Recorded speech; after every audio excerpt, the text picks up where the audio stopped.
I'm Don Brown, Scholar in Residence, Sustainability, Ethics, and Law at Widener University School of Law. Ethics in Climate has previously critically examined President Obama's approach to climate change in 2 posts. This is the second on a U.S. presidential candidate, Mitt Romney. We previously looked at his claims that he doesn't have sufficient basis that humans are causing climate, and his position that the United States should not attack climate change because it's a global problem. We will now look at other ethical problems with Romney's position on climate change. In these 2 articles on ethics and climate change, we critically evaluated Obama's approach to climate change. We now turn, for the second time, to things that Romney has said about American responsibility for climate change. President Obama promised to begin to slow the rise of the oceans.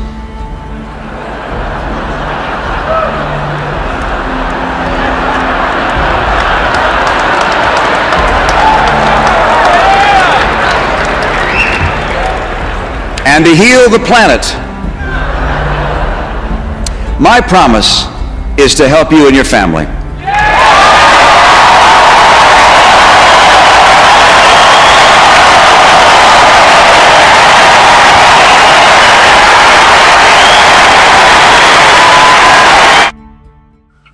From this prior clip, we interpret candidate Romney's position to be that the United States has no urgent duties and responsibilities and obligations to immediately take steps to reduce the threat of climate change coming from the United States, that it's perfectly okay for U.S. policy to only consider U.S. economic interests to U.S. citizens.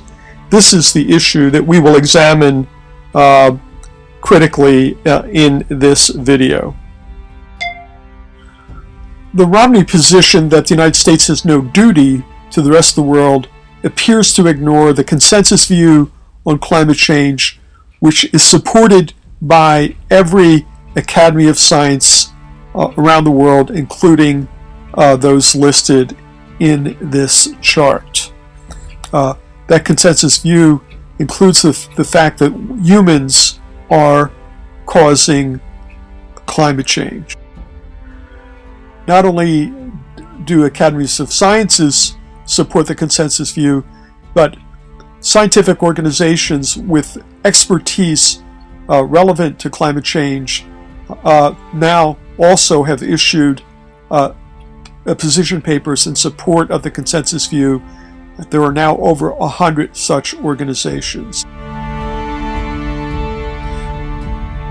The United States Academy of Sciences has issued 4 reports on supporting the consensus view, the last of which was issued in May of 2011. Therefore, the most prestigious scientific organization in the United States supports the consensus view, which holds that climate change is an enormous threat to people around the world. Not only is there a strong scientific consensus that climate change and that humans are creating a huge threat to themselves and to poor people around the world and ecological systems, nations like the United States have duties and responsibilities because climate change is an ethical problem. It's an ethical problem because some people, more than others, are high emitters and putting other people who have done little to cause the problem at great risk.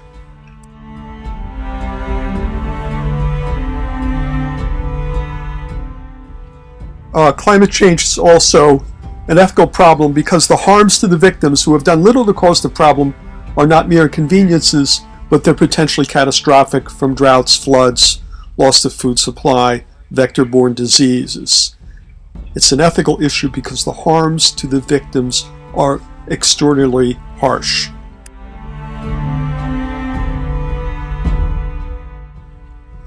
We have seen before that there are hundreds of millions of people in Asia, and particularly Southeast Asia, who are extraordinarily because their water supply that they need for both drinking purposes and agriculture is disappearing as glaciers disappear.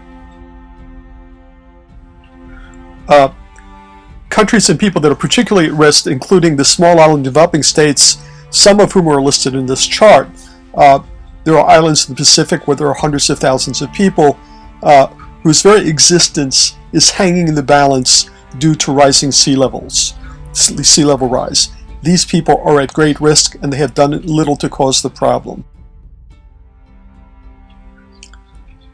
Tens of millions of people in Africa are at extraordinary risk from famine, from loss of water supplies, from droughts, from loss of productive agricultural lands that are drying out in intense heat. And so there are tens of millions of people that have done nothing to cause the problem, that are at risk by emissions from large countries such as the United States. The third reason why climate change must be understood essentially as a moral and ethical problem is because the victims of climate change, such as those people in Africa, can do nothing to protect themselves. They can't petition their governments. Their governments can't help them. Their only hope is that large emitters in rich countries, such as the United States, will see that they not only have economic interests, but they have duties, responsibilities, and obligations. And so, presidential candidate Romney's position that Americans only have obligations to its own people can't be right. The United States has duties, responsibilities, because high-emitting countries are putting others and tens of millions of people at risk. And secondly, that this is a current problem. It's not only a future problem. Harms are already being created by high emissions.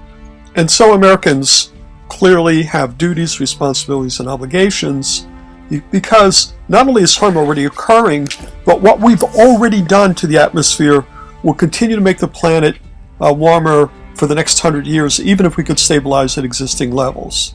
And the second reason why we have duties is the scientific consensus view that is a strong consensus position holds that we're running out of time to prevent really rapid climate change. This chart shows the temperature record over the last 100,000 years, and it shows that the climate is very unstable. Up on the top right-hand corner is the last 10,000 years, which is unusually stable. The scientific consensus view holds that we may be in a position to really destabilize the climate in ways that could be extraordinarily harmful.